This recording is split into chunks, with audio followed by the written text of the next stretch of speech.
Good morning, everyone, and welcome to this press conference, the Education Transformation Committee press conference. And this one is year 3, quarter 1. So we'll receive the reports for that today. There's this quote that I particularly like, and the namesake, Ruth Ginsburg, and it says, real change, enduring change, happens one step at a time, which is why we come to report the one step at a time that we are making in transforming the education sector.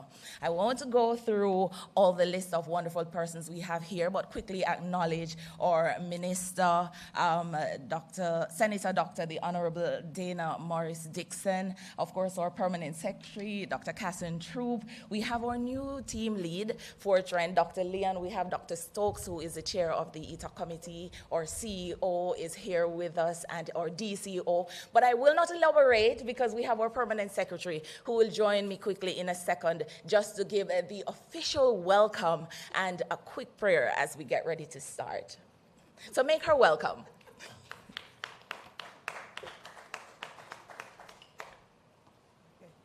Good morning, Jamaica. Good morning, everyone. Let us pray.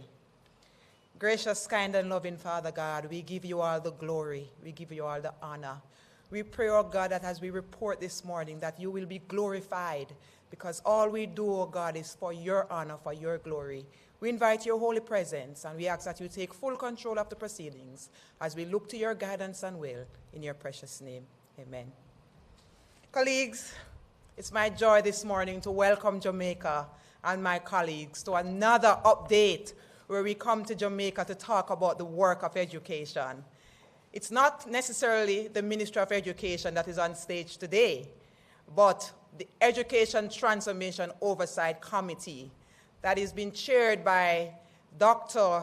Adrian Stokes. And that's an important body that has been put in place to ensure that the work of transformation, those 365 recommendations, that they don't sit on a shelf, that they are an active part of the work of the ministry.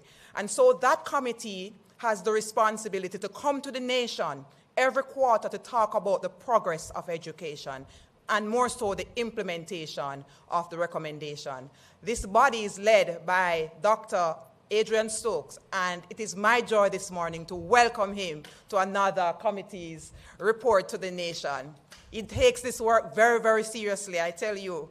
As a permanent secretary, he comes to the ministry every single week, virtually and sometimes physically, to do a touch point with us, 1 hour every Thursday morning at 8 o'clock, to talk to us about the work of transformation. And he provides brilliant insights. He brings a business mind to the implementation of education in our country. I've learned so much from him, and I will confess to Jamaica, as we implement the tactical approach, that terminology came from Dr. Stokes. He said, Dr. Troop, we need some quick wins. We need something tactical. Of course, we built it out, but it was his terminology. And so when you hear about the tactical approach later, we are going to credit that to Dr. Stokes. Let me welcome, of course, our Honorable Minister, Senator Dr. the Honorable Dana Morris Dixon, the Minister of Education, Skills, Youth, and Information. We love her. She's energetic. She's indomitable. And she comes hitting the ground running. She's not a stranger to the transformation work. She spent time on that commission. If you look in that report, you'll see her name. So she's very equipped, very aware of what needs to be done. And she has been championing the cause of education. You see her out there talking. She's meeting with our principals, meeting with our teachers. She's on the ground. She's a bottom-up minister, and we are so delighted to have her. Welcome, Minister. We are happy to have you this morning.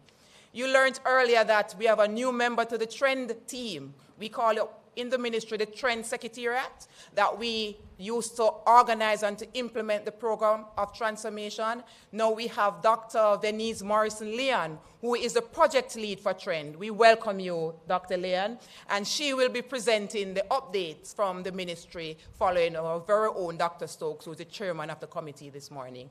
Let me welcome the CEO, Mrs. Thomas Gale.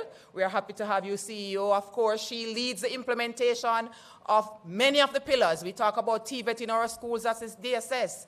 We talk about infrastructure, that's the DSS. We talk about teaching teacher training and curriculum, that's the DSS. So she has a lot of activities within the DSS to lead under the transformation model, and we are grateful. We have our very own Winnie Berry, who is the DCEO for curriculum, and you see that that's a pillar in the transformation. So they are all on the ground working. I know of my technical team from the Ministerial, the members of the communications unit, member of our minister's technical team, and of course in cyberspace we have the members of the ministry's technical team, from the head of our agencies, the head of divisions, the head of our regions. You are out there and we welcome you. Most importantly, our listeners out there in cyberspace, members of the media, we are happy to have you this morning. We welcome you warmly, and we want you to be in step with us as we continue this work of transformation. As I said to us, a couple of team members yesterday, there's nothing wrong with Jamaica that cannot be fixed by what is right with Jamaica. And we have many right things in the Ministry of Education, and we are committed to this task. So, Minister, this is part of what we do, and I know you'll be proud. You have seen the report, and I know you'll be ready to defend and to answer the questions. Over to you, Dr. Stokes, as you present your update to the nation.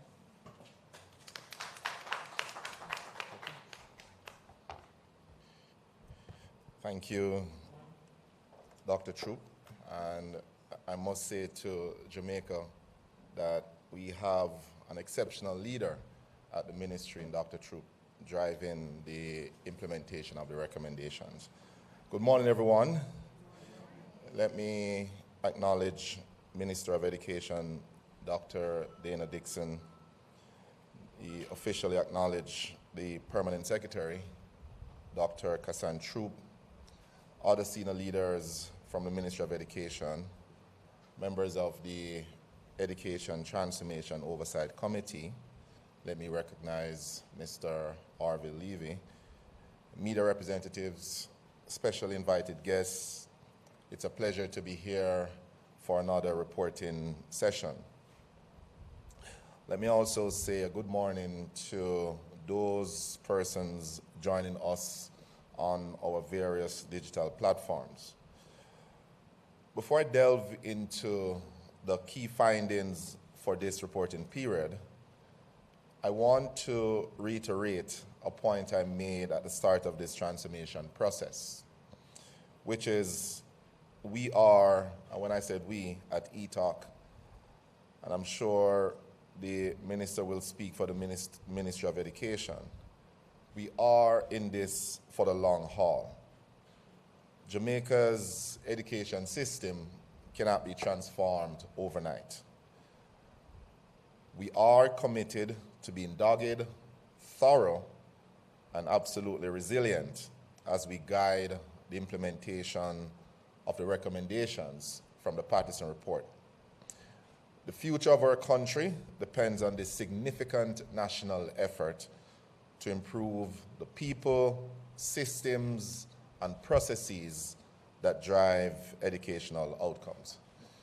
And I want to just flip, I should have a slide there, a slide deck. So I just want to go to the second slide. Hopefully that is up.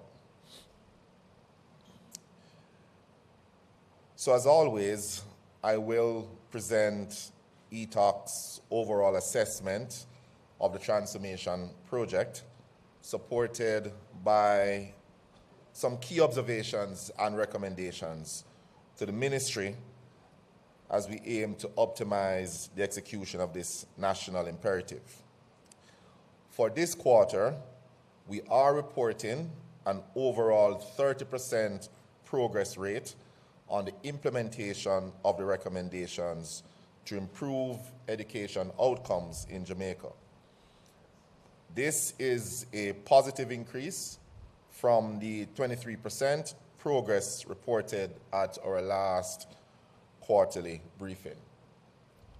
Now, work has begun on all pillars, with all initiated endeavors progressing as planned. An additional 2 initiatives were finalized this reporting period, bringing the total number of finalized initiatives to 17 since the project began. Could skip to the next slide, please. I'm pleased to report that work continues on the plan to modernize the Ministry of Education, preparing it to lead a world-class education sector. As you know, the education sector is relatively large and complex compared to other areas of government.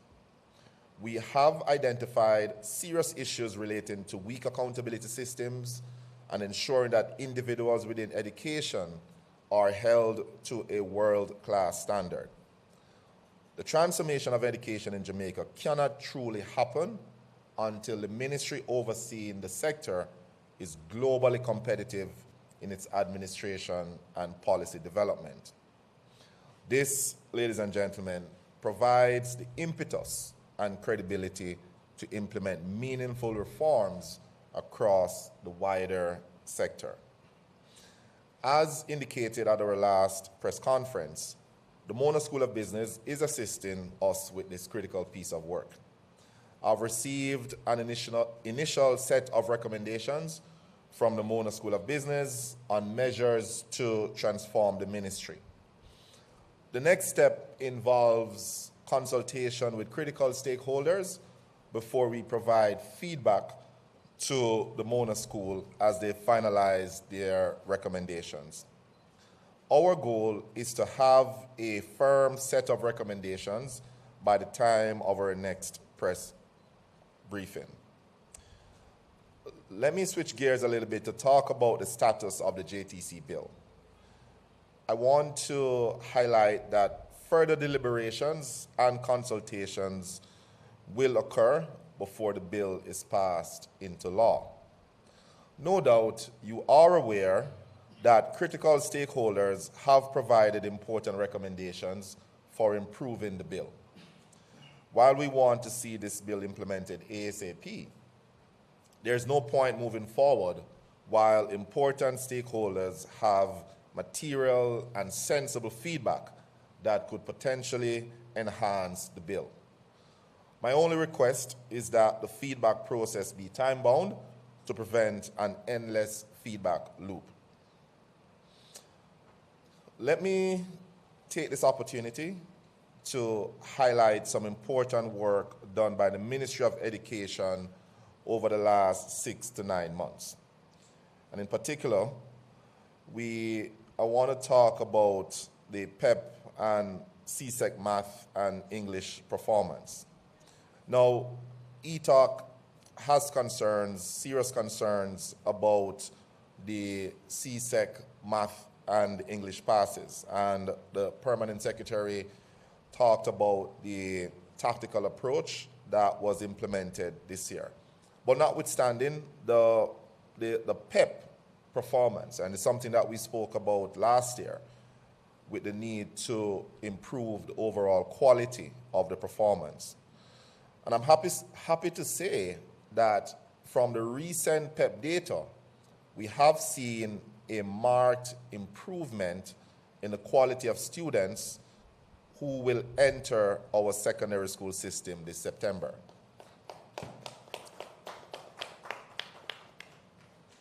Yes, we actually should clap, right? When the news isn't so good, I know people descend upon the ministry. So when we have a positive, we really should highlight and celebrate our wins. So the data are clear. Tracking students from grade 4 through to grade 6, we can see that only 3% of students are now rated as developing in mathematics at the grade 6 level, a significant drop from 26% in 2023. Very encouragingly, 56% of the grade 6 cohort are now proficient in mathematics, compared to only 27% when these children were in grade 4. That is very commendable. You can move to the next slide, please. The results for CSEC math and English passes will be released in August, and I'm very hopeful that these results, and I talk to the CEO every time we catch up Mrs. Thomas Gale. I asked her, what are we expected? And she has assured me that we will see an improvement. In fact, her term is that we got this. So I'm waiting. A little bit nervous, but let's us hope for the best. So we are expecting to see a lift year over year in CSEC passes, certainly the quality of the math passes in August when the results are released. Let me move a little bit to talk about governance. Next slide, please. So at our last meeting, I emphasized the critical role of governance in the proper functioning of our education system. Jamaica's education system is relatively decentralized, and we spoke about this last time, with significant responsibility given to school boards to oversee performance. This means that the method of choosing boards is extremely important. And when I say methods, I'm talking about a lot of the important factors. So things like competence and intellectual diversity, rules for board quorum, and the selection of chairpersons and so on. These are very, very important in the proper composition of the board for the board to perform adequately. Anecdotally, schools with strong boards tend to perform better than those with dysfunctional boards. With this in mind, a major effort is underway to reform our school boards in Jamaica. Two types of reforms are being pursued. One, improving the cadre of persons seeking to serve on school boards. To achieve this, we are making the application process for serving on a school board very transparent, similar to what obtains in the wider public sector. Soon, individuals who wish to serve on a school board will upload their CVs and other relevant information to a website managed by the ministry. These individuals will be vetted to ensure they are fit and proper, with ultimate goal of matching competencies to the specific needs of schools. The second critical reform that is taking place as it relates to school boards relates to legislative changes. Currently, the composition of government-operated school boards can lead to a perverse result where a school can effectively govern itself. This means that members from a school who are appointed to the board can effectively control the board's decisions. This is an obvious conflict and goes against well-established good governance principles. The goal is to ensure that the rules applicable to government-run schools are similar to those that apply to church-run schools. Next slide, please. Let me talk through some critical initiatives that are underway for the next school year. Now, as everyone knows, we are not where we would like to be. Notwithstanding, it is encouraging to see work being done across critical segments of our education system.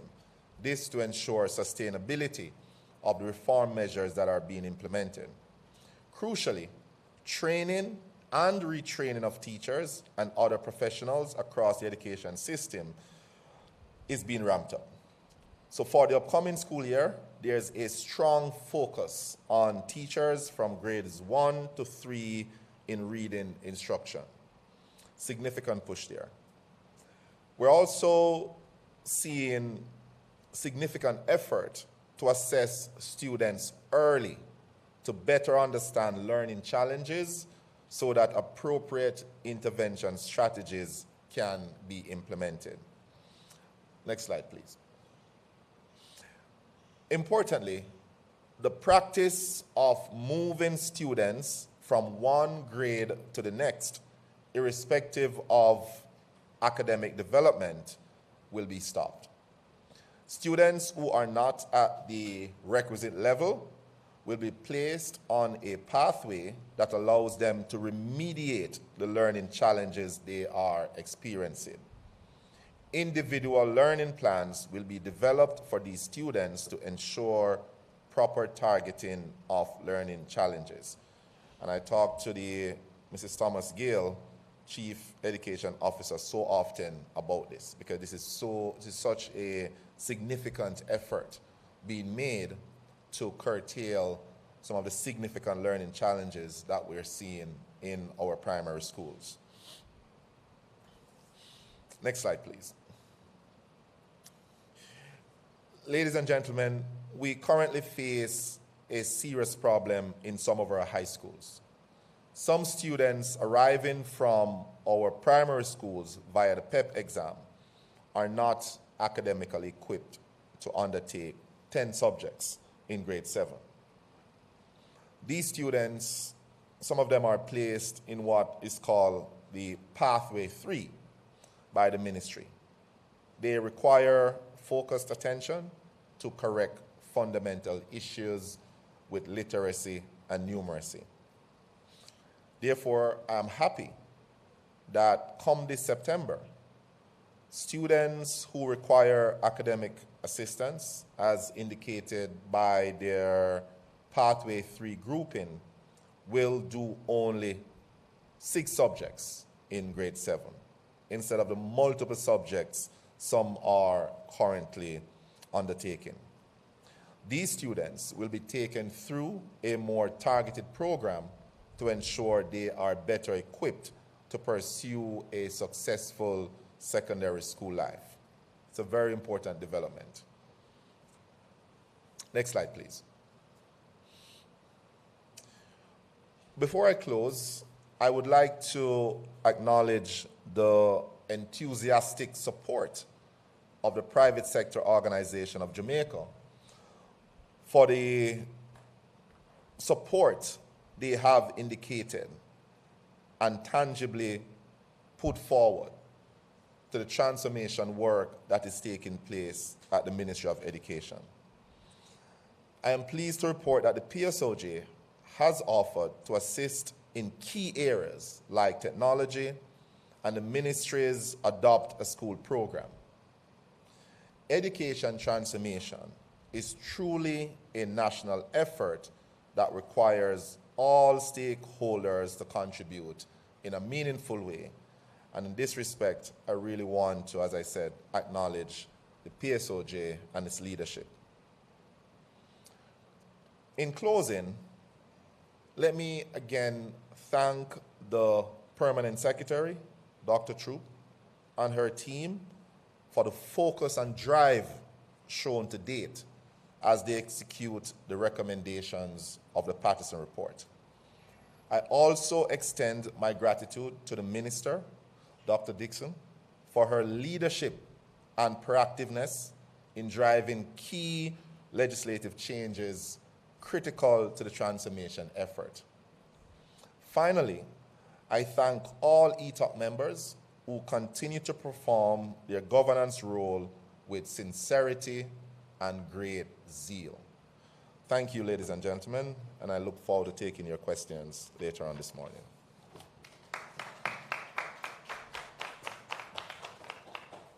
Thank you so very much, Dr. Stokes, as usual, for always grounding us with such purpose and reviewing what we're doing and keeping us on our A game. We appreciate that. And quickly also to say thank you to our Permanent Secretary who would have done the welcome.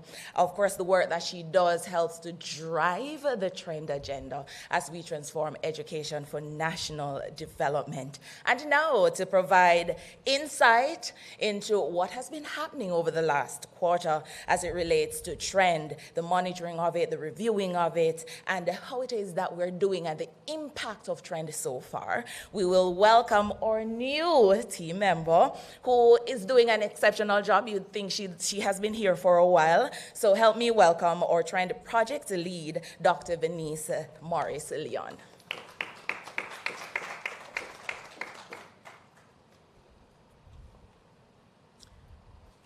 Thank you so much, Ms. Carr, our chair for this morning's proceeding. Senator, Dr. the Honorable Dana Morris Dixon, Dr. Kassan Troop, Permanent Secretary, Dr. Adrian Stokes, Chairman for ETOC, Mrs. Thomas Gale, CEO, Jamaica colleagues who are listening this morning, good morning. I'm here to share with you updates on our transformation agenda. And I want to quickly say that transformation belongs to all Jamaicans. And so, as I share this morning, I'm not sharing just numbers and data. I am sharing updates that gives us insight into how the recommendations can improve the quality of life of our children, those in our education system that we are placed to serve. I'm going to ask you to share the slides, please, and I'll provide the updates accordingly. All right, so the report and updates are for Q1 in our third year of our transformation activities. So we're talking about progress that we would have made between April to June 2025. There's a diagram being shown on screen that looks at the trajectory in terms of our goal, and Dr. Stokes provides details on that in terms of where we are, the 30%, and we continue to progress on that path. Continue moving the slides for me. I'm going to be sharing with you goal 13.3, and one of our recommendations states, develop a centralized cloud-based accounting software that can be used. And I'm happy to report this morning that with that recommendation, we have completed 80% of the implementation activities, and the activities that we have completed includes training of personnel in our schools, and we're talking about 50 of our schools, onboarding 31 schools on the government financial management system, upgrading the Accountant General software to facilitate separation of accounts. The full use by the schools will take effect 1st of August 2025, and that is something that we are anticipating. When schools are able to manage the financing, it makes a difference in our outputs in the schools. Other recommendations that I want to report on under Pillar 1 includes, thank you. So I'll move the slides along.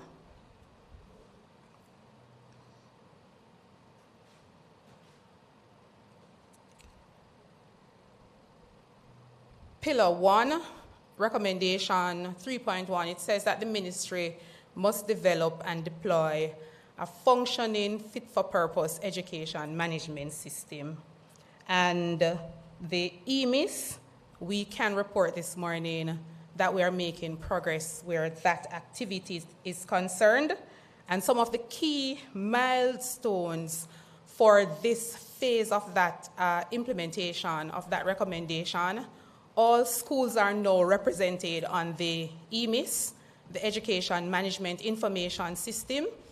And the good thing about the EMIS is that we are able to collect preliminary demographic data on our schools. We have 256 schools that are fully onboarded in using the EMIS, and this includes 245 of our NSLIP schools.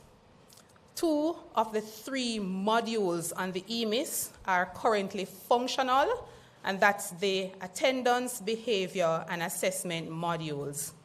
We have 73 schools that have started using the EMIS portal, the attendance module in particular, and the data integration framework is currently ready to be rolled out. Management systems sometimes can pose problems for institutions. And so we have an instructional guide or guides that are available for our schools to navigate the platform fully, and an help desk is also operational so that persons can be provided with support.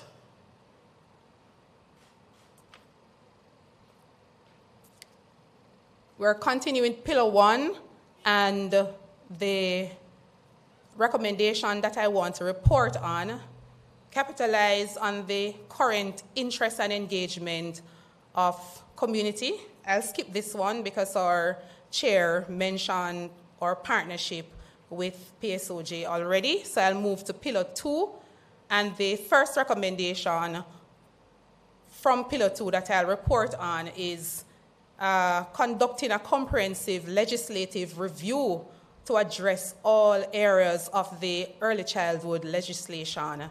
That is progressing quite well, and we are reporting this morning 2 deliverables that were completed: the DEX review and the internal review of the policy was also completed. We're still with Pillar 2 for our recommendations, and Pillar 2 has to do with early childhood. And the other pillar that I want to report on is improving the services of children with disability and their families at the ECC level along the teaching curriculum and teacher training section. And I want to report this morning that Jamaica Students' Readiness and Assessment for age 4 children, that is completed at the school level. We are at 50% with that activity. And the Ages and Stages questionnaire for Jamaica is currently underway for the 11,000 infants that we serve. We are at 20% of our target with that activity. And the tertiary screening is also underway, and we are at 20% with that activity. Provide education and training for parents in basic academics and other vocation at the early childhood level. I am pleased to report this morning that we have 986 parents participating in 114 parenting sessions. There's a strong correlation between parenting and student success. And so if we have our parents doing well, our children in our schools will also do well. And if we have our schools doing well, then Jamaica is going to be a better place. So that's a no-brainer for us. We are actually doing exceptionally well with this activity. I'll move quickly to Pillar 3, teaching curriculum and training, and I'm reporting this morning on the first activity there, provide education and training. No, that's not the one, sorry about that. Provide students with a variety of opportunity to practice and improve their academics and non-academic skills. And our chair reported that our Pillar 3 is doing well. I also want to add that 4,000 teachers were targeted, and 99.7% of them participated in the training. Under this activity, we're also engaged in our regional back-to-school leadership conference under the theme, Transforming Education for Students' Success, Leadership, Accountability, and Curriculum Innovation. And I have participated 2 weeks in those activities. And I am just so very pleased when I listen to our principals and our board chairmen. They're so excited and fired up about education. And it sends a good signal for us when we observe and listen to the rhetoric of our principals. They're excited about what the future holds for Jamaica. And the conference allows our board chairmen to benefit from instructional leadership activities, sessions that are targeted to assist them to improve teaching and quality at their various institutions. And so that, for me, is a big success. We reported already on our improvement in our PEP, and we want to celebrate our children for the tremendous job done this year. Pillar 3 continues, roll out a targeted program of retraining of teachers, and this is at all levels of the education system, and teachers have participated in training in artificial intelligence, and ICT Future Teachers Kit were provided by UNESCO. For this activity, we are at 75%, which is a 15% increase over the previous period. Within 21st century, our schools must be equipped with teachers that are well-resourced to provide the kind of instructional leadership in our classrooms. And so teachers cannot fully understand the smells and the sounds of the classroom if they are not equipped to do so. And the trainings are made available for our teachers. Jamaica Teaching Council has launched their learning management system, and our teachers currently have access to participate in the training sessions. For Pillar 4, or tertiary sector, the Higher Education Act and policy should be finalized and passed into law without further delay. And I'm happy to report this morning that there is a 10% increase for this activity where the policy is concerned. All right, so we are making some progress with fast tracking that activity. Conduct a comprehensive operational review of publicly funded tertiary institutions to unearth significant inefficiency in the sector. We're happy to share this morning that when it comes to staffing structures, we are 90% complete. And we can say that it is near submission. And for the job descriptions for principals and vice principals, that activity was completed. All right? The appraisal tool, we are happy to say also that we are 90% complete with that activity. What's going on now? We are doing consultations with our stakeholders to finalize the appraisal and ensure that it is used in our system. We're still with Pillar 4. The recommendation, a functioning tertiary education management system, TMIS, and making sure that TMIS is rolled out to assist us with activities including looking at enrollment, dropout, tracer studies, graduation, after graduation activities, and so on. And we want to report that the TMIS is 35% complete. A steering committee was established, and they are currently reviewing key deliverables for this activity. And they are looking at the inception report, software specifications, and the dashboard, just to make sure that there is ease of navigation for those who use TMIS, so that we do not have any issue when it is introduced in the school. For TVET, Pillar 5, adequately resourced TVET programs, and I want to share this morning that we have 5 exemplary labs that are 80% complete, and the names of the schools are projected on screen. We have also done the procurement for 5 additional labs, and the additional 5 that we intended to include for this new school year, those were identified, and we have improved 115 of our labs. Another recommendation for, yes, that's need for us to applaud, because technical vocational activities in our school is a pathway for students who have the proclivity to do things in that area. We want to strengthen the capacity of in-service TVET teachers, and for the period under review, 25 grades 4 to 6 teachers from 2 of our QECs benefited from capacity building sessions. which included project-based learning, e-design processing, and STEAM activities to support the implementation of resource and technology. Conducting audits, still with TVET, we want to share that and celebrate that 100% of the TVET labs have been audited to support the investments across the school system. Our national skills competition under TVET, one of our pillars, is to celebrate TVET achievements, and this morning we can celebrate with our school. This activity is 100% completed. Yes.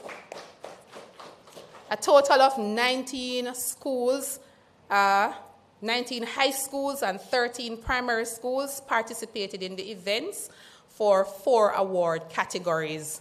And the best TVET student came from St. Andrew Technical, best NVQJ school performance, Mushet, and the most innovative TVET project came from St. Andrew Technical, and the best kept TVET lab was from Cambridge. And we also have our primary schools doing well in the TVET competition.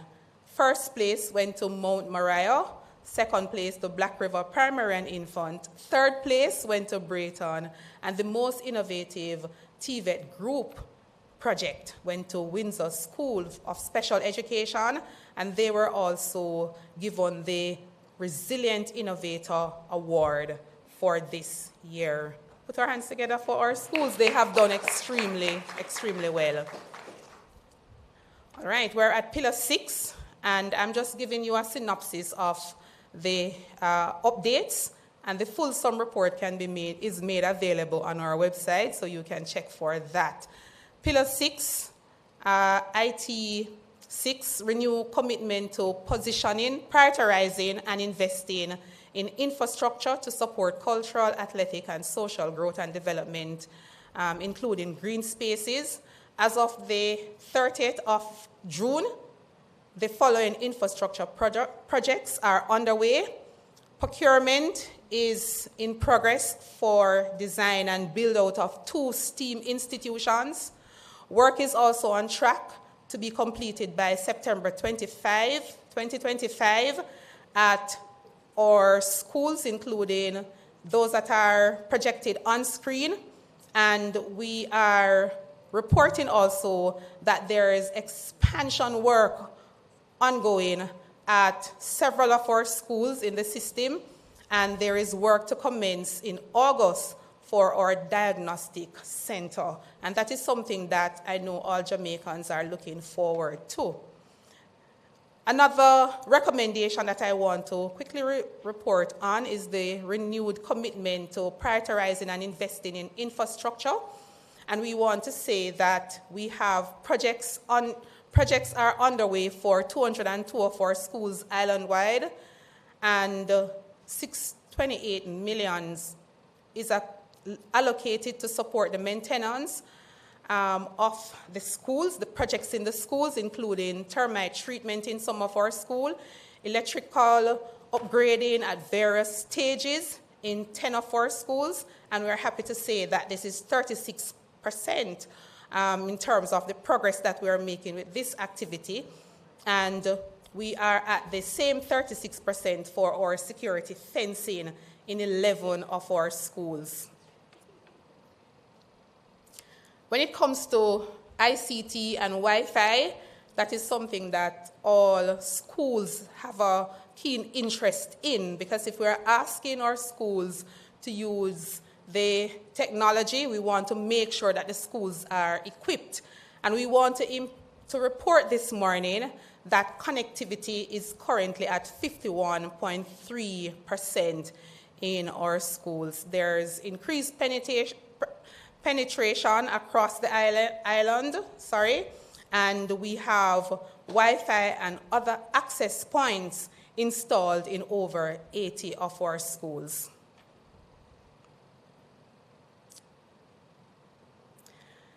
For ICT, we want to also report that when it comes to upskilling our teachers, to make sure that they are technologically savvy and they are comfortable with using the technology.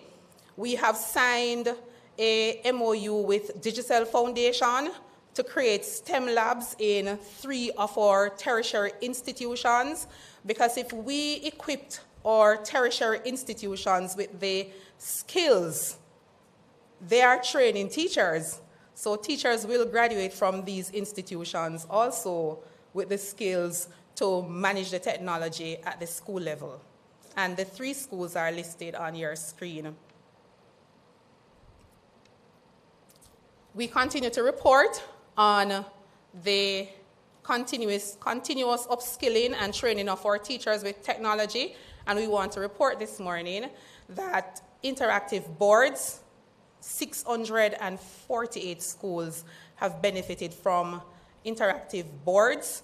605 schools have received laptops for their schools, and an additional 10 schools will be delivered in the coming week, and projectors are made available for all primary and the 45 infant schools. And that is something to celebrate, because the teachers have the resources that they can use to improve teaching and learning. We're at Pillar 7, so I'm coming down shortly. And this recommendation has to do with the school feeding and path program to be re-examined with a view towards expanding and enhancing support to families in low-income households. All right, and I'll just report quickly that in the first quarter, the following activities were achieved. We have provided breakfast solution for 2.2 million units provided, and that's a total of 101% of our target. So we have exceeded the target for our breakfast solution to our schools. The lunch solutions, the units that's provided also, we have exceeded the target. We are at 101%, and that is great indeed. And for the first quarter, we are reporting also that we had 35 delivery dates for our nutritional support for our institutions. The final pillar, the final recommendation that I want to report for Pillar 7 is GOJs should gradually increase the allocation of budgetary resource to the early childhood level. And we want to report this morning that June 2025, approximately 1.7, the first tranche of our disbursement went to our schools, and it is to strengthen support for a low-income household. And the ministry has disbursed 5.9 billion to the school feeding program for the fiscal year, benefiting 1,044 schools, and this includes our early childhood institution. The report on our achievement is something that we should be happy about, because based on what is happening with the recommendations, we are making steady progress. This signals a growing commitment for our education transformation agenda, and we will continue to work towards making sure that every single recommendation is achieved by the end of the program, and that is in 2031. Thank you so much for listening, and we will take your questions. Thank you so very much for that, Dr. Leon. And I hope we're paying keen attention, because sometimes I think we listen, well, we're hearing, but we're not listening. And I hope that we are, because when you start hearing about 144 schools, start thinking about thousands of children now having nutritious meals. Think about those students connected to the internet, having smart boards, access to STEM and STEAM education. We are competing on the world stage. So don't forget that. I want us to pay keen attention. And I also want to quickly acknowledge the presence of Dr. Winsome Gordon from JTC. She has joined us for our press conference today. And we talk about the JTC bill. So we're happy to have you in our presence. And Dr. Leon, that presentation was in depth. That was good. We talk about real impact. And there's this, what do you call it? It's not even an adage, maybe a proverb, I'm not sure. But the question is asked, how do you eat an elephant? One bite at a time. And that is why Trend is broken down in 7 pillars, so that we can take it a bite at a time, one step at a time, so that we can make these changes that need to be made. So I'm so grateful for that. Before I turn over to our minister, and our minister is busy, busy doing the work. You can clap, Oh my goodness. She's busy out there getting the job done, and she will join us shortly. But I just want to quickly go to a comment that we got on YouTube from Geneva. And she said, please keep on implementing the Patterson report. It might take a while, but it will be worth it in the end. Our education system will be transformed. Clap, Geneva. And I appreciate that. I love that, because the change is happening. And we are happy to inform you that you too are part of the change. And a little later, I'll tell you how you can become more involved. But for now, help me welcome our minister, Senator Dr. the Honorable Dana Morris Dixon, who is focused on her resolve to significantly move the needle, not just move it a little bit, significantly move the needle as we transform our education sector.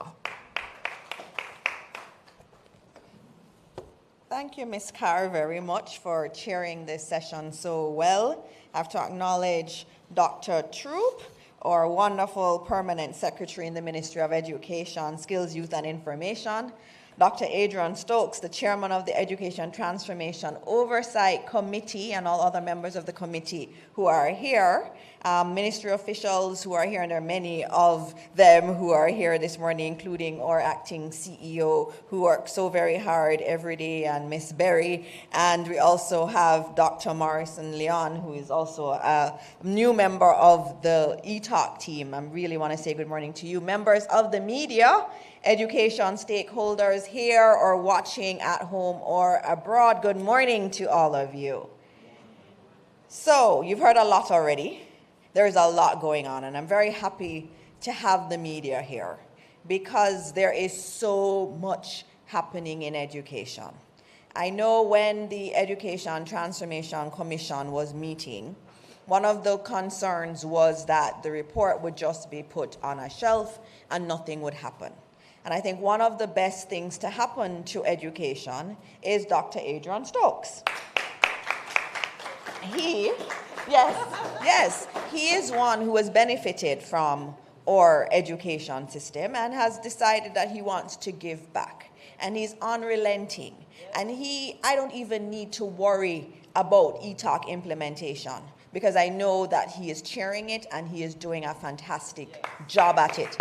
I can do all the other stuff in terms of going to the schools, learning from the schools, and I know that the implementation of the recommendations are in absolutely safe hands. And so on behalf of Jamaica, Dr. Stokes, I want to thank you. I want to thank you for not easing up on the team. I really want to thank you, because our children deserve the best education system that they can get. This morning, I want to speak about a few things and emphasize some things, especially for the media and those at home, so that you understand how things are changing. We're not saying we are where we need to be. There's a lot of work that still needs to be done, but we feel that we're on the right path, and that's the key thing. I want to start with the PEP results, and we had a press conference on PEP, and I don't think we must ever underestimate what happened in terms of those results. These children were adversely affected by COVID. They were in grade 1 and grade 2. They were very early in their education life, and you know how important the foundation is. And for them at grade 4, the ministry was worried, really worried. CEO, weren't you very worried? The whole team was very worried at grade 4 when the results came, because it showed that COVID had a real impact on these children. And for you to see what Dr. Stokes has discussed today, see that improvement in performance, especially on mathematics and language arts, is tremendous. And we have to give the ministry team, the teachers, the principals, everybody, all the parents who worked so hard with their children to get them from the developing stages to proficient. That is amazing. And I want to again point out some of our schools that have done really well in improving performance. And I'm going to say their names again. For mathematics, and these schools in 2 years ago, two years ago at grade 4, more than 75% of their students were below proficiency. Over 75% below proficiency. And in 2 years, these schools were able to get 100% of their students to proficient. What it says is that it can happen. It doesn't even solely need the ministry. It's good leadership at the schools. And that's why I call the names of the schools. I've been to many of them to give them a nice basket and to give the children baskets to encourage them, because this is good. And for a lot of these schools, they are rural schools, deep rural schools. They're multi-grade schools, meaning that there are more than 1 grades in 1 class, which makes it even more difficult. And they've been able to get these types of results. So for mathematics, the schools that improved the most, taking their children, or first of all, they were on the critical list of the ministry, as in worst performing schools. And then they've been able to move to most improved with 100% proficiency. For mathematics, these schools are Clydesdale Primary, Cairn Curran Primary, Quick Step Primary, Moores Primary and Infant, Springvale Primary and Infant, and Ty Dixon Primary and Infant. And if we look at language arts, those who have improved significantly were Barking Lodge Primary, Clydesdale Primary, Philadelphia Primary, Quick Step Primary, Moores Primary, Mount Airy Primary. And I want to congratulate all those principals, the teachers, the students. One of the things that was interesting for me was when I went to Philadelphia Primary. I thought Philadelphia was in America, but we have Philadelphia Primary in really rural St. Anne. And the principal said, when he heard me make a statement about reading a grade 1 to 3 and timetabling it, he said he laughed because he's been doing that for the last 3 years. So he's saying to us that he proactively put in place measures that led to these results. And so when you see good leadership, you have to applaud it. And I ask the media to help us to get out this information out there, because these people are working really, really hard. So what I see from the PEP results is that we can do it. And all of these schools told me that they were very grateful for the work of the ministry. The regions were working really closely with these schools, and they acknowledged it. All of these schools that I've spoken to and the principals for all these schools have acknowledged the role of the ministry. So PS and CEO, keep doing what you are doing. It is going to pay off. I also want to note, in terms of changes to PEP, again, we have heard from the parents, we've heard from the teachers, and we looked at PEP. And we did this very consultatively. So we did a survey. We sent out the survey as widely as we could. We also had focus group sessions, and the results came in. And so as a ministry, we are looking at changes to PEP. Now, these are not huge changes, but they're impactful changes. And we believe that it will also assist us in terms of getting to some of the outcomes that we want. And so in terms of literacy and numeracy, that's a big change for grade 6. We will be having a test of numeracy and literacy because PEP is not a test of numeracy and literacy. You cannot assume that a child that is not proficient in language arts is not literate. That's not what the language arts test is testing. And so we have to test specifically for literacy. And so we'll add some questions to the language arts paper at grade 6 just to test where we are with literacy across the country. And that will need no more work. So teachers don't need to do any extra classes, no new books need to be bought. We're just gonna test where children are, just add some questions to the language arts paper. That's just a pure test of literacy. And then for numeracy, we'll do the same thing with the mathematics paper, just adding some questions that will purely test numeracy. And so that's how we're going to be able to actually benchmark where we are in terms of numeracy and literacy. We're also, as I've said before, moving the exams later, putting exams together so you don't go multiple days for the same subject. That is something that our teachers complained quite a bit about, the first exam being in February and all these testing days. We are changing that, and we're going to collapse the exams, so one day for each of the subject areas. We're also still looking at the grade 5 tests in terms of how we will treat with that, and we will make an announcement as necessary. In terms of infrastructure, you heard a lot about infrastructure changes, but I want to identify a few things.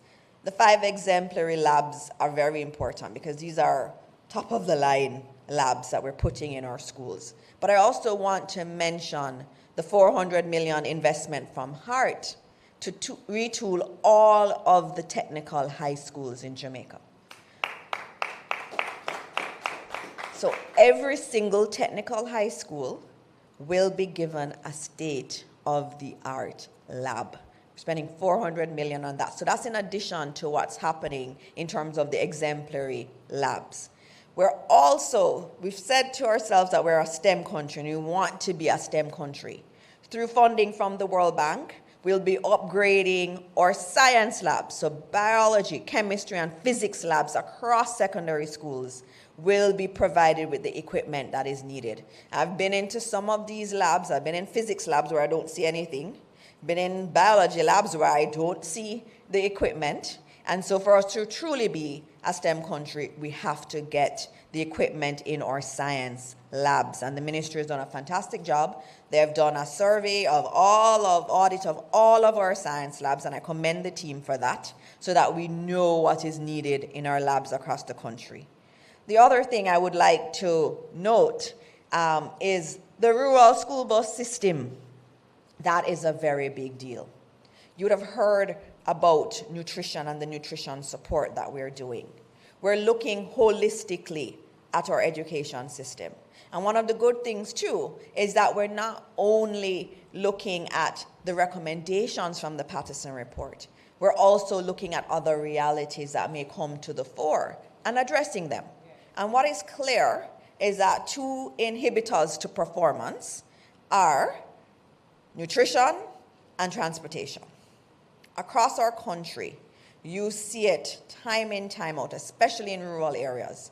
You have parents who say they can only send their children to school some days of the week because they cannot afford it. When I was in rural St. Thomas last week, one parent told me that for one day she had to give her child $2,000, one day, because $1,200 was for transportation to school, to St. Thomas Technical High School, and then she had to give $800 for food. That's $2,000. And this is for summer school.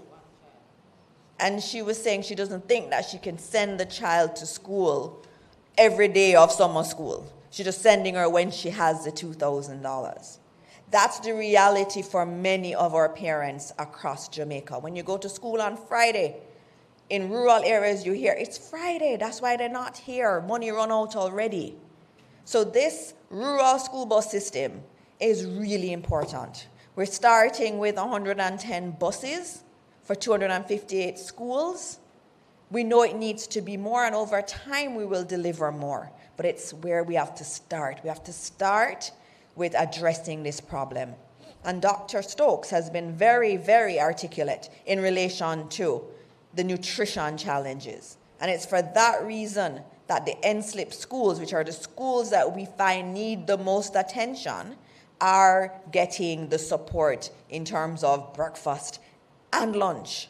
Because we understand that you need to get to school, and then when you get to school, you need to be in a frame of mind to learn, which means you need to not be hungry.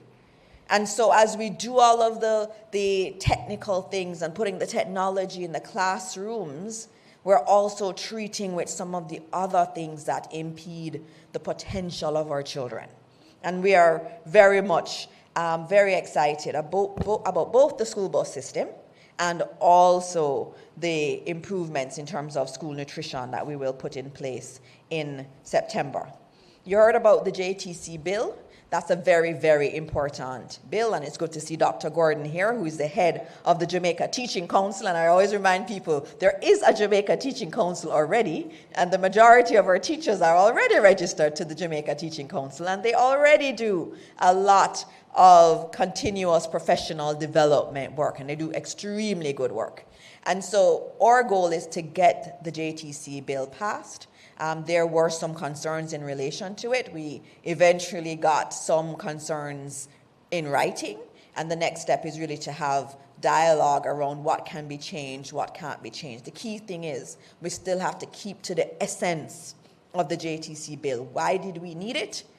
And so whatever changes will be done, we will do so with that in mind, but obviously in a very consultative manner, as this entire process over all these years has already been. The other point I'll note, and I want the media to really play this up, is in relation to the changes at grade 7. We recognize that there are already children who are leaving primary school who may not be at the level of literacy that they need to be in order to learn in a high school setting. And so the change is being made to add more flexibility, to reduce the number of subjects, are extremely important. It makes no sense to have a child go into high school, not able to read, and you give them all these subjects that they have to do when they're sitting there unable to read. And so we have said to the principals, flexibility is yours. And so if you feel there is a way to do it, talk to us at the ministry, and we will work with you to make it happen. There's no one size fits all for every school.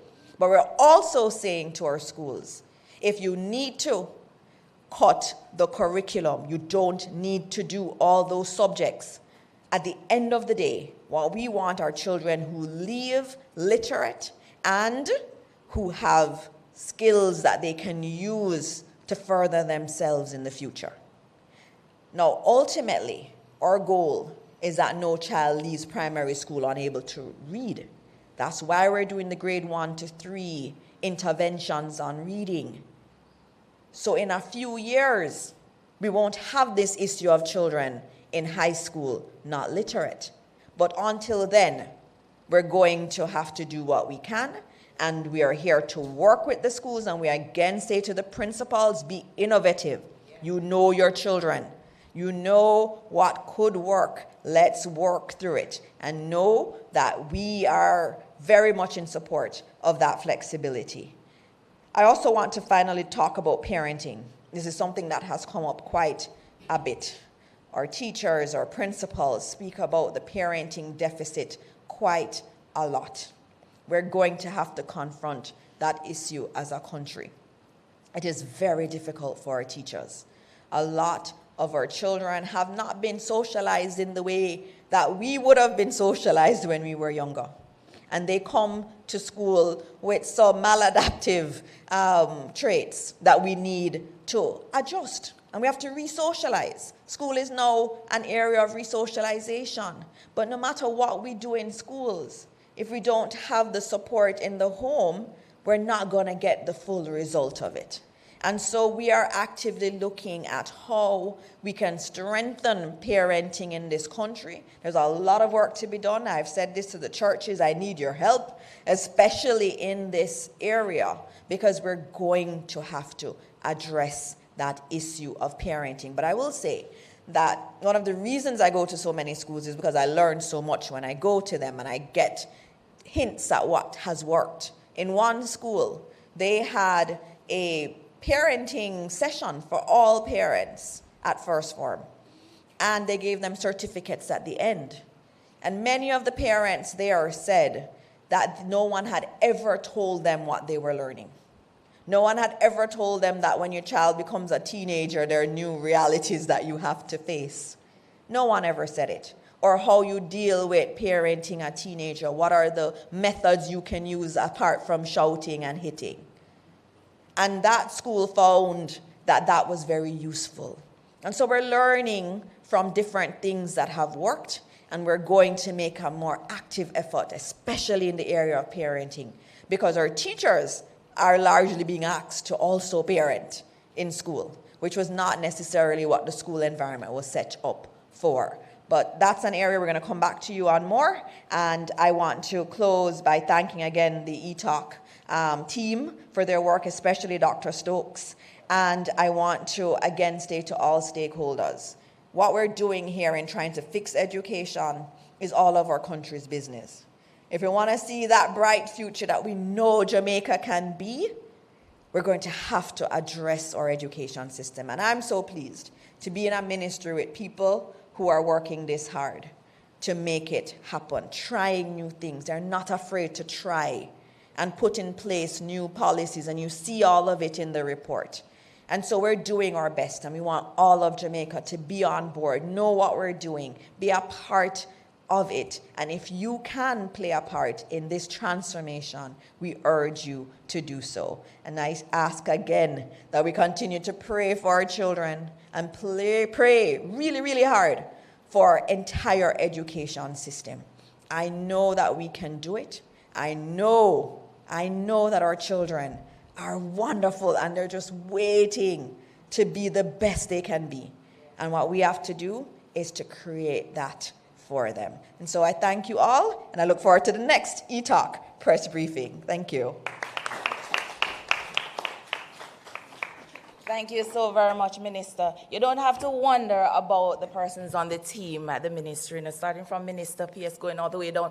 You know that Minister has thought somewhere along the line because of the way she's broken it down, so you can understand exactly what's happening within the ministry. We are ensuring that nothing goes over anybody's head today or at any time, so you can understand the impactful work that is going on. We're now opening the floor up to questions and comments.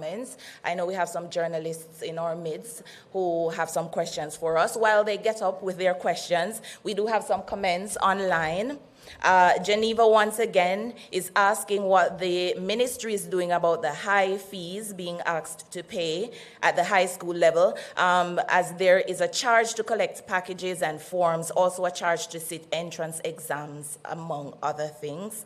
And another question from Zaina Lee Ross is, what is this? Well, actually, she's giving a solution.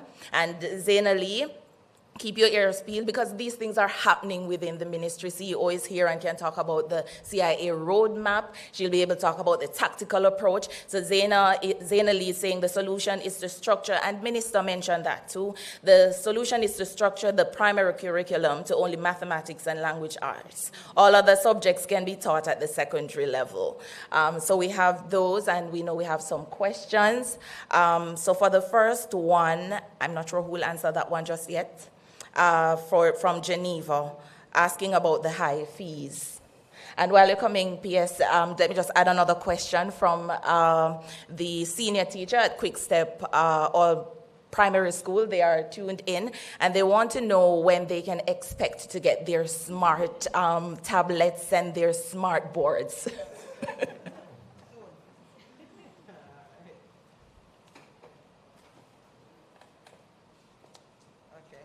Thank you so much, Ruth. Quick Step, we are coming to you in Quick Step.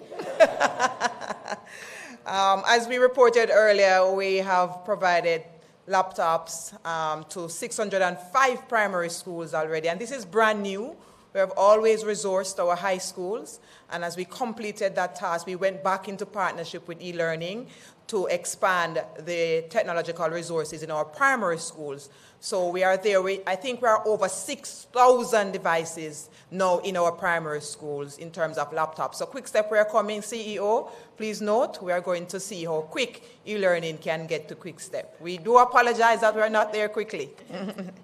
All right, as it relates to the fees, we know as a ministry this is an annual issue that we have had to address. And we always start out with explaining the operation of schools. And of course, the Ministry of Education provides resources, funding resources for the operation of our schools. But of course, our schools work with their parents. Our parents are not bystanders. They are partners in education, and all hands must be on deck. And in terms of the program that schools offer, they do enrichment activities, and they do so in partnership with parents. So we have allowed what we call the non-mandatory fees. So it is not something that you must pay, but as a ministry, we encourage it, right? We encourage parental contribution, and I am certain once you go to your meetings with your principals and boards, they will unpack for you the program within that school. What are the basic activities, and then what are the enrichment activities that they will implement throughout the year. And the enrichment activities will require some additional resources. What we ask for is that dialogue. Principals, it's very important to treat your parents as partners.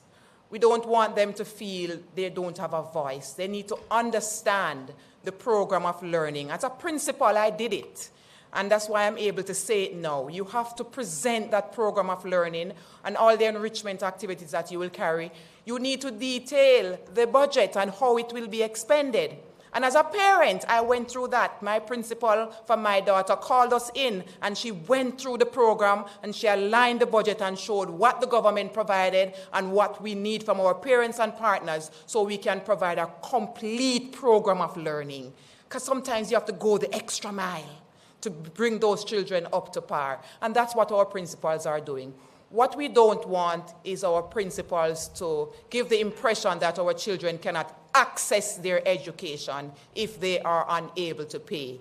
Jamaica boasts 100% access to education. This is why even our small schools, when we have 5 children and 2 children, they remain open in those deep rural areas because access is non-negotiable. We are not paying for services at the entry. Education is a social product, it's a government product, and it's for every single Jamaican child. As educators and operators of schools, we are a part of that architecture to make sure that education is accessible. We are not selling services. We are providing services for our learners. And of course, whilst we champion innovations, we must not deny access. So no parent should feel as if I cannot register my child if I am unable to pay at this point. What we ask parents and principals to agree on, what is it that you can contribute? When can you contribute? And that is what we want, a partnership, a dialogue, not a turn away, not for persons to feel like, because I am not able, I am not worthy. Every single Jamaican child is worthy of their places in high school, and they should not be denied. So principals, I'm appealing to you, as a former principal myself, build the relationship, have the dialogue, work with your parents. Sometimes you may feel that they can do better, and yes, they may be able to do better. But as they come into their new environment, let's welcome them with an open arms. Let's not deny the children because the parents are not making the right decisions. This is not a parent thing. It is for our children. The children must never be denied. Let's work in partnership. So yes, there are fees that we support at the ministry. We say that yes, you can contribute. If you can, parents, do so. You will see how your schools will operate. You can ask for that. Go ahead and ask, what is the difference? What are you bringing? What will the program of learning look like? We want you to support our schools. But principals, I'm asking you, please, do not make any parent come to our ministry feeling that they are not worthy. Parents, if you feel this way, our regional offices are there. You can reach out to our regional offices. That's why we have the branches out into the field to bring the services closer to you. We are willing and ready to support you as we give you an opportunity to have that dialogue with your schools and principal, and for you to say what you are able to give if you can. If you can't, then we do also accommodate for that, especially our children who are on our social safety net program or PATH program. We have already said to our parents, to our principals, that these parents are not expected to contribute. If they can, we accommodate and you accommodate, but they are not expected. They can't be mandated to contribute. These are students parents who are already in a difficult place, and we need to support them. Parents, there are some consumables. These are things that our principals packaged for you, like your PE gears, that you will have to pay for. It's a service. Your insurance. Our schools provide insurance opportunities. If something happens to your child at school or en route to school, we want you to access benefits to support the children in their recovery. You will have to pay for that. So they will detail for you what is in your package and the cost of that. They have put it into a package for you, but that is not something that they can exempt you from. You will have to contribute to your PE gears, your ties, your pins for school, and sometimes some materials for learning that they will package into your school, your handbooks. And we have said to our principals from time to time, do not necessarily print those in this era, but their parents will need a printed copy. Provide that opportunity, but put it on their website. Put it in a page where parents can go and view these things electronically. Put the substance in your libraries where parents can visit and access if they cannot pay at this point in time. But I appeal to our principals and teachers, senior teachers, vice principals. It's a difficult time for all of us, but we can do it together. All hands on deck. Dialogue makes the difference. Thank you. Thank you so very much. P.S. We have some more comments, and I know that Mahari has a question from Nationwide. Haile Selassie hosted their first parent workshop in December, and they say it is bearing fruits. So we applaud them. And we have another comment online. Hunger is a distraction, and transportation is costly and cumbersome. Therefore, these initiatives are welcome. Mahari, we're coming to your question, but there's a question that piggybacks on that, and the person is asking, so how are schools chosen for these breakfast and lunch programs? So right after that one is you, Mr. Stewart.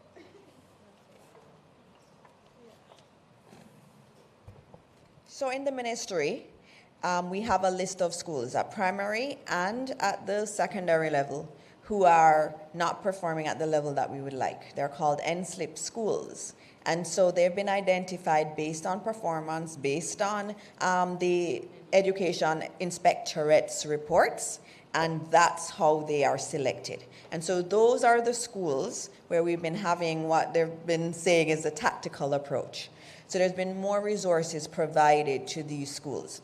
So during the holidays, during Christmas, during Easter, these schools were having targeted interventions from the ministries. They were having workshops on maths and English. In addition to that, the ministry has even gone as far as to give them alternative curriculum material to help them. The ministry has been going in, the math specialists and the English language specialists have been going in and working with these schools. And so they've been identified for some time now. It was an initiative started by Dr. Stokes to actively target those schools. And so there are interventions happening on multiple levels. So it was chosen quite scientifically based on the performance of the schools. So what we've said is, you have some schools that are at the top, you have some in the middle, and you have some that aren't performing where we want them to be. And so let's focus on those that are really having challenges with performance, and let's bring them up, because the goal of the ministry is to bring every school up. Mahiri, your question? And I don't think it's for me. It could be, I don't know, whoever wants to answer. But my first question would be, in terms of the recommendations that we've just gone through, we've seen the increase in PEP proficiency in terms of math from grade 4 to 6. But how many of those recommendations do you think can be credited to that increase? I don't know if you're going to ever be able to have that kind of causal relationship, because what you're doing is you're changing multiple variables at the same time, right? And I do believe that if you're going to get the kind of impact that you want, it's going to have to happen at multiple levels. And so when you look at, for example, those schools that I mentioned that were very rural, those schools benefited from a lot of interventions from the ministry. Some of them are NSLIP schools, which were getting special interventions. And then you have others who benefited from additional training for PEP that you would have had. And also, we also have NSEL, which is teaching our leaders how to be better leaders. And so you would have principals who feel more empowered to try new things. So there are different things that are happening across the system that would lead to this. And what we need to do is to have more of those things happen across the system so that this is actual sustained changes that we see. But I'll ask Dr. Stokes his view. No, it's a very good question. But the way I like to look at it is what is being done is to create an environment, an enabling environment. That's what transformation is really about. And that environment covers a number of different areas, people, processes, systems, and the cultures as well, getting a high performance culture going. And that's what transformation is about. And the transformation project is listed across 7 different pillars. And all these pillars will impact different areas in terms of people. Significant amount of training and retraining. We spoke about that earlier. And one that is really dear to my heart is, and Minister just spoke about it, the feeding program, the transportation. One of the things that I have been doing specifically is to go to some of these schools, really rural schools that are struggling, to get a first-hand feedback of what's happening, what can we do, how can we help you to do better. And nutrition is a massive problem. And so to the extent that the ministry is working to improve resources that are allocated to these schools to improve nutrition, that's a big plus.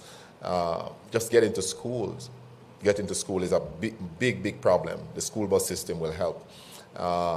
And whatever tactical measures that are being implemented to supplement transportation costs in these rural areas will also go a long way to improve overall performance. So basically, transformation is about having an ecosystem that has significant positive feedback loop that is able to raise the overall standard, the overall level of education in Jamaica.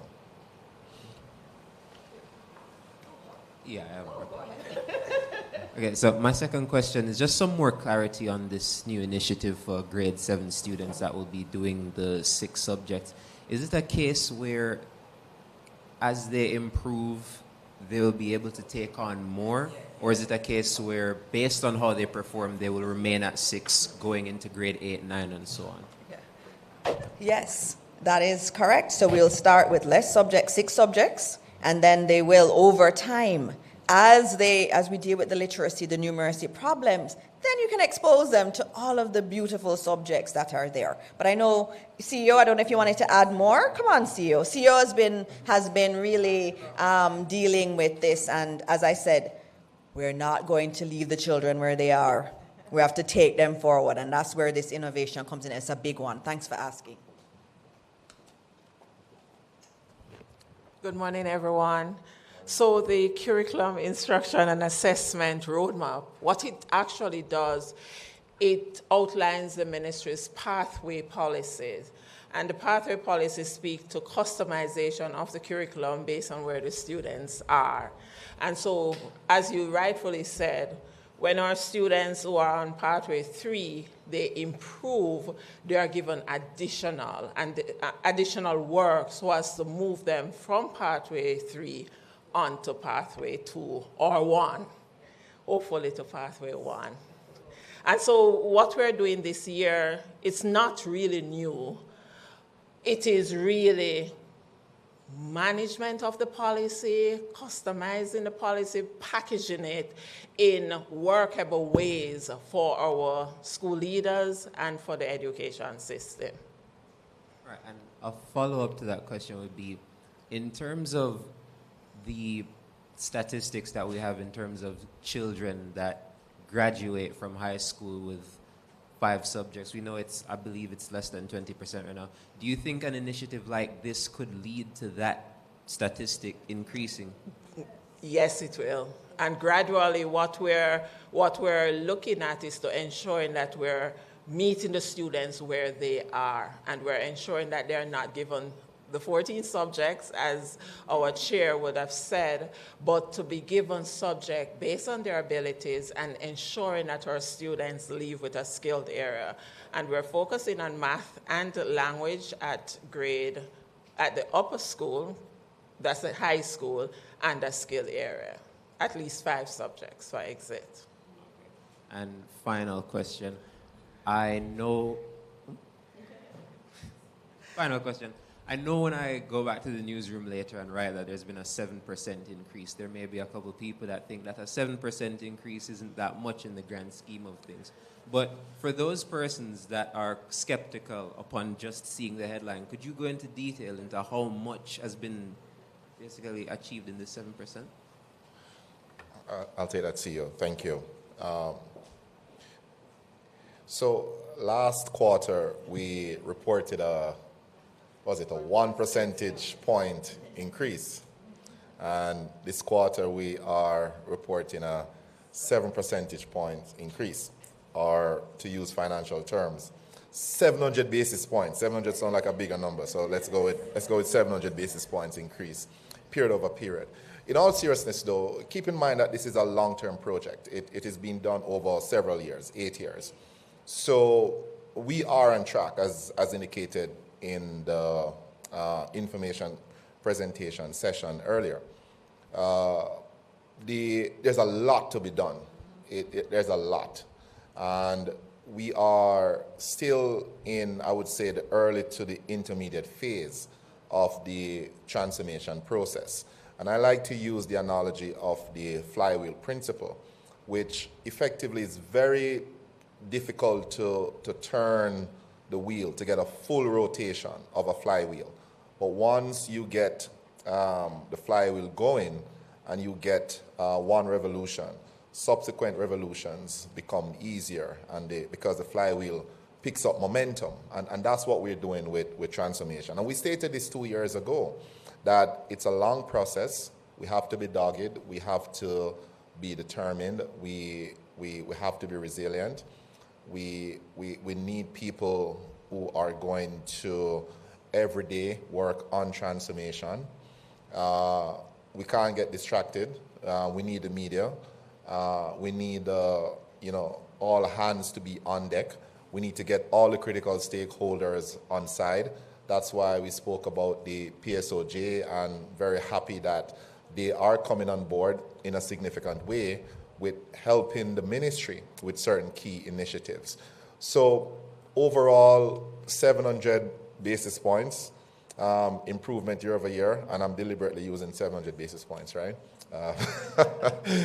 Improvement period over period is material, but the truth is it's where we plan to be, right? From a project management perspective, at the start of the project, the process or the initiatives were assessed, and we look at critical milestones along the way. In other words, where we should be at different points in time.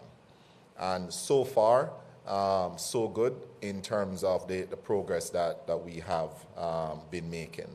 There are more difficult recommendations to come in terms of implementation, that we will have to be very nimble We will need a lot of support, government policy in particular, to get those things going. And, those are the tricky ones that could move us off schedule, but hopefully with proper management, we will be able to stay on track with the transformation process. All right, good morning, everybody. Amoy Harriet, CVM. All right, so Dr. Stokes and Minister, you both spoke briefly about the JTC bill. So I have a two-part question. I guess either of you can decide which one of you want to respond. So it's no secret that there's been quite a bit of division in the sector in terms of that bill. So, Minister, you mentioned that there are concerns that were raised. So are you in a position, based on those concerns, to share what changes are being considered? Because you mentioned that, that's something that the government is considering. What changes can be put in place for the bill before it goes into effect? So are you in a position to share what changes are being considered based on the concerns you've heard? And two, Dr. Stokes, you said that you want the feedback process to be time-bound. So what's the time frame that you're thinking? How soon you want the bill to go into effect? All right, thank you for the question on JTC bill. And it is something that was in the Transformation Commission report. So the Patterson report spoke very clearly on the need for a JTC bill. I think every administration has wanted to have a JTC bill, and that's a fact. And so I think we've taken it the furthest it has ever been, and we now need to finish it. There were some concerns raised, and I think you also have to look at it in terms of the different stakeholders. There are multiple stakeholders in the education system. We had our parents' association saying they welcome the bill. They were in support of it. We also have our independent schools very much in support of the bill. Where we did have some concerns, the JTA raised some concerns. They were a part of the process, but after the bill went to Parliament, to the Senate, they raised new issues in relation to the bill. Some of them they say they had raised before. But the reality is that, we wanted it in writing. We have gotten it in writing in terms of some of the concerns, in terms of some of the fines, and also some other elements of it. And so the plan is for us to work with the JTA, meet with them, go through those concerns. Some of them, Dr. Gordon would have already would have been looked at by the Joint Select Committee that had been set up. I do believe that there are definitely areas where you can have compromise, and that's the goal. You want to have as much consensus as possible, and that's where we are. The JTC bill is something that should have been done a long time ago, and I'm very open. I take all your questions every week when we do these things here, because we need to have everybody on board. So we have a lot of players who are on board, and we know every administration has wanted to do this. And so I think where we are, it's not insurmountable. I think it is more dialogue that's needed. I mean, maybe be able to make I think we will make some tweaks to it in order to get more of a consensus around it. I would expect that to be done by October. Yeah, so we're looking at the last quarter of the calendar year to move forward on it. No, because we've not had that dialogue, and we also need to speak with some of the key stakeholders too. Because at the end of the day, any consultation we're continuing to have, we're going to have all the players there. So we're going to have the churches and trusts that are an important stakeholder, and they like the bill. So we're going to have them there. We're going to have the independent schools there. We're also going to be having the parents there. So we're going to have the dialogue again, which we've already had, with the new concerns that have been raised. And then we look at how we can change or tweak to make everybody feel that this is a bill that serves our country. That's the goal, a bill that serves our country. Sure. Thank you so much, Minister. Yeah, let me just add quickly that the senior leadership team at the JTA came to see me at my office some time ago to, again, just to raise concerns that they have with the bill. And I found those concerns to be sincere. They are material concerns that require proper consultation to ensure that if those concerns can be incorporated in some way, some fashion into the bill that ultimately leads to an improvement in outcomes, then we should take those concerns on board. What's important is that we leave egos at the door. We are focused on what's in the best interest of education, what's in the best interest of our kids and the country. I believe, it should be a collaborative process. Importantly, we need to ensure that we're not going after perfection here, because sometimes we can let the perfect be the enemy of the good.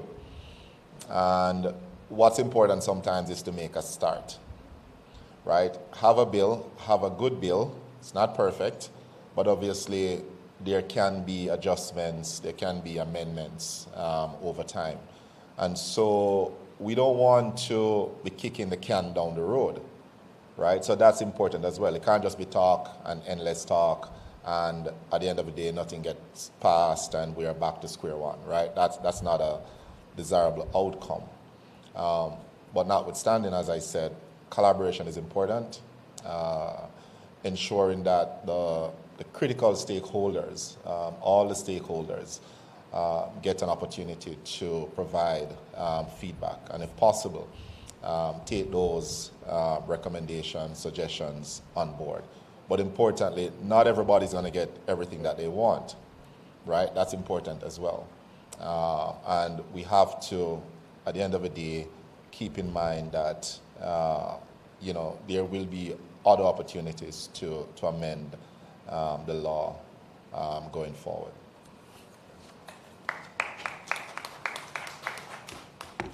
Thank you so very much for that. We're almost at the very end. As you know, this is a very busy ministry because we have a lot of work, and you call us out on those things, so we have to be busy to get those things done. We can't sit down for too long. I have just 2 comments and 1 question, and then we'll wrap everything up. But if you need more information, you can always reach out to us. You can always visit our website, trend-ja.com. All the presentations are already there. The first comment is, can't test what wasn't taught, so literacy needs instructions even if it's minimal. And from West Sports TV, teachers need better benefits and increased wages. Fix the problem, Minister. And then the final question we have for today is from Lacovia Vision Deliverance Center. Can any update be given on any new brain builder centers at the early childhood level and when it will be established? And that will be our final question for today. Let me do that question again. From the Lacovia Vision Deliverance Center, they want to find out about the new brain builder centers for early childhood, I guess in that area, Lacovia, St. Elizabeth. Did you request one, sir? Yes, so we do have the instruction from our minister. Before she joined us on this side, we started the preliminary work to get 15 new BBCs on board, which is the Brain Builder Centers, which is a government form of daycare support for our parents who need that kind of support. Again, a part of the commitment to improve our early childhood sector. So the government moved into Brain Builder Centers. We have, I think, 130 of those centers in existence. We fund them through the Early Childhood Commission.